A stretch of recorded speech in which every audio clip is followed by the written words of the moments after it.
Praise the Lord. God's word is speaking to you. The mighty presence of God is moving today in this wonderful morning. All glory to God.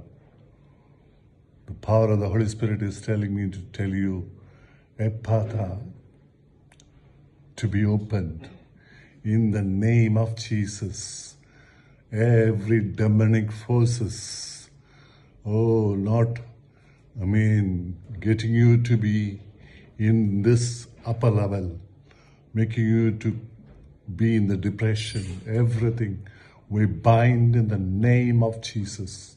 Hallelujah. Ephphatha. Yes, Mark 7:34 says about Jesus. Touch the ears. Amen. Hallelujah. And the tongue right now. In Jesus. Let it be opened, to be opened in the name of Jesus. Yes, it's going to open right now. Believe, and you're going to see the glory of God. Thank you, Lord, for your mighty power. Thank you for speaking to us today. This is going to be a prophetical message for many. In Jesus' name, amen, amen. May God bless you.